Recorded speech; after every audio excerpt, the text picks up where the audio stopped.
नमस्कार, मैं हूं रचा शर्मा। आप सभी दर्शकों का अन्नदाता कार्यक्रम में स्वागत करती हूं। किसान का जीवन बहुत मुश्किल होता है। वो अपने खेतों में लंबे समय तक काम करता है। उसका ध्यान सदैव फसल में ही लगा रहता है। वो अपनी कड़ी मेहनत की ताकत पर अपना जीवन व्यतीत करते हैं। ऐसे ही किसानों की प्रगति के लिए हम खेती बाड़ी से जुड़ी कुछ महत्वपूर्ण जानकारियां आप तक लाते हैं। हर रोज सुबह आपके सामने हाजिर होते हैं। तो चलिए कार्यक्रम शुरू करते हैं और सबसे पहले देखते हैं क्या है आज के अन्नदाता में। मटर की फसल कम समय में किसानों को ज्यादा फायदा देती है, पर पुराने तरीके से खेती करके किसान इससे ज्यादा फायदा उठाने से चूक जाते हैं। अगर किसान मटर की वैज्ञानिक तरीके से खेती करें तो पैदावार और मुनाफे को कई गुना बढ़ाया जा सकता है। अभी अगेती मटर की खेती के लिए सही समय चल रहा है, तो जो किसान इसकी खेती करने जा रहे हैं वे कौन कौन सी बातों पर खास ध्यान दें, इस बारे में जानकारी दे रहे हैं कृषि विज्ञान केंद्र जिला दरभंगा के कृषि वैज्ञानिक डॉक्टर गौतम कुणाल।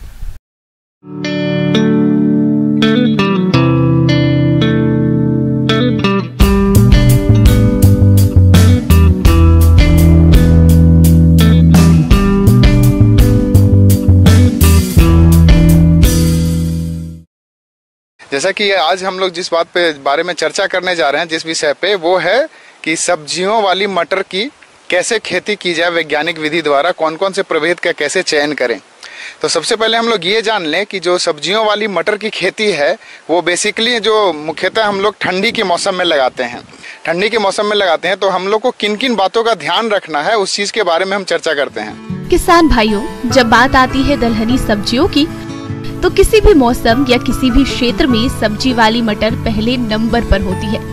मटर एक खास सब्जी की फसल है जिसका हरी अवस्था में फलियों के रूप में सब्जी के लिए प्रयोग किया जाता है। इसमें भरपूर मात्रा में प्रोटीन, कार्बोहाइड्रेट, विटामिन और खनिज लवण पाए जाते हैं। सब्जी वाली मटर की खेती हमारे देश के मैदानी और पहाड़ी इलाकों में की जाती है।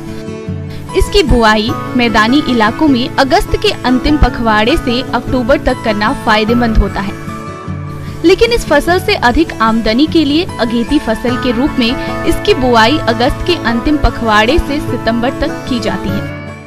तो सबसे पहले तो हम लोग देखते हैं कि हमारा जो ये वातावरण कैसा है, वहाँ का टेम्परेचर, क्लाइमेट कैसा है। तो ठंडा होना चाहिए। अब मिट्टी की बात करें तो मिट्टी का हम लोग कैसे चयन करते हैं कि मिट्टी हमारी दोमट और भुरभुरी मिट्टी होनी चाहिए। साथ ही साथ मिट्टी में नमी पर्याप्त मात्रा में होनी चाहिए। नमी पर्याप्त मात्रा में कैसे हो इसकी जांच करने के लिए हमें क्या करना है कि मिट्टी, एक मुट्ठी मिट्टी उठा करके उसको हम लोग मुट्ठी से बांधते हैं। अगर बांधने के बाद वो किसी आकार ले लेता है तब समझिए कि हमारा मिट्टी पर्याप्त है। खेत का पलेवा करके एक जुताई मिट्टी पलटने वाले हल से और 2 जुताइयां देशी हल या कल्टीवेटर से करके पाटा लगाकर खेत को भुरभुरा व समतल कर लेना चाहिए। अब उसमें हम लोग कौन कौन सी रासायनिक चीज या फिर कौन कौन सी उर्वरक चीज को मिलाएंगे, तो उसमें हम लोग को मिलाना है कंपोस्ट। 150 से 200 क्विंटल प्रति हेक्टेयर कंपोस्ट, जैसे कि वर्मी कंपोस्ट हो गया, या फिर हम लोग फार्म यार्ड मैन्योर का इस्तेमाल कर सकते हैं। अगर नत्रजन हमें लेना है तो नत्रजन 50 kg प्रति हेक्टेयर की दर से हम लोग लेते हैं। फॉस्फोरस और पोटास दोनों को हमको 60 kg 1 हेक्टेयर के लिए हमें लेना है, जिसमें यूरिया की 20 किलोग्राम और अन्य खाद उर्वरकों की पूरी मात्रा बुआई के समय दें और शेष बची यूरिया की 25 किलोग्राम मात्रा का प्रयोग आप 25 से 30 दिन की खड़ी फसल में करें। अब आगे आते हैं कि हम लोग मटर का खेती में कौन कौन सा प्रभेद का चयन करें। तो मटर की खेती में 3 प्रभेद आते हैं, अलग अलग समय पे उनका लगाया जाता है। अगर आगात प्रभेद की बात करते हैं तो आगात प्रभेद में हमारा अर्का मशहूर है, अर्का निर्मल है। उसके बाद हम लोग जो मध्यकालीन, जो मध्य समय में जो लगा सकते हैं, उस प्रभेद में आता है आजाद मटर और अर्का संपर्ण। अगर हम लोग पिछात मटर की बात करें कि पिछात प्रभेद अगर चयन करना चाहें तो पिछात प्रभेद में हमारा आता है पंत उपहार और जवाहर मटर 21। बीज दर हमारा क्या होगा, हम लोगों ने प्रभेद का चयन कर लिया, सही समय भी निर्धारित हो गया, लेकिन बीज दर भी बहुत ही इम्पोर्टेंट चीज है। उसके लिए हमें 40 से 50 किलोग्राम 1 हेक्टेयर में सब्जियों वाली मटर की बीज को लेना है। बीज को रोगों से बचाने के लिए कार्बेंडाजिम दवा 2 ग्राम से प्रति किलोग्राम बीज को उपचारित करें। इसके बाद 200 ग्राम राइजोबियम कल्चर के एक पैकेट से 10 किलोग्राम बीज को उपचारित करके बीजों की बुआई करें। अब हमें आते हैं इसको लगाना कैसे है। तो बीज दर खेत हमारा तैयार हो गया है, हमें लगाने के लिए क्या करना है कि हमें अगर रेस्ड बेड प्लांटिंग के साथ लगाते हैं, नॉर्मली जो किसान भाई जो हमारे जो पुरानी पद्धति थी उसमें हम लोग क्या करते थे, मटर की छिड़काव कर देते थे, जिससे नो डाउट उपज होता था। लेकिन अगर हम लोग उसको रेज बेड प्लांटिंग करते हैं, कहने का मतलब कि मिट्टी को उठा करके जैसे आलू की खेती करते हैं उस टाइप से करें, तो हमारा पैदावार ज्यादा होगा। उसमें हमें क्या करना है, अगर हम लोग की लेबर के द्वारा लगवाते हैं या फिर और हायर्ड करके, तो हम लोग को जो कल्टीवेशन कॉस्ट होगा उसमें ज्यादा पैसा लगेगा, लागत ज्यादा होगा। उससे बचने के लिए हम लोग को क्या करना है, मशीन द्वारा उसका रेस बेड बनाना है।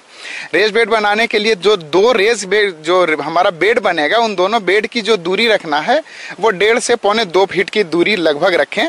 अब हमें बीज बुआई के लिए जो हमारा कितना गहराई में बीज जाना चाहिए, तो एक बीज की गहराई हमारी जो होनी चाहिए वो 1.5 से 2 इंच तक का होना चाहिए।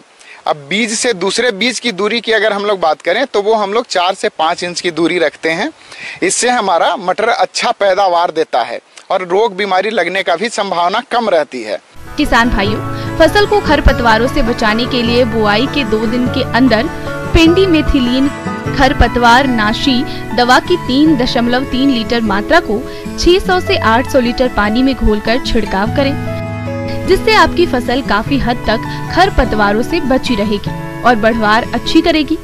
अब अगर इसकी लास्ट सारी पैकेज प्रैक्टिस करने के बाद इसका जो हमारा यील्ड आता है वो 50 से लेकर के 75 क्विंटल प्रति हेक्टेयर तक की हमारी उपज होगी, जिससे एक अच्छी आमदनी हो सकती है।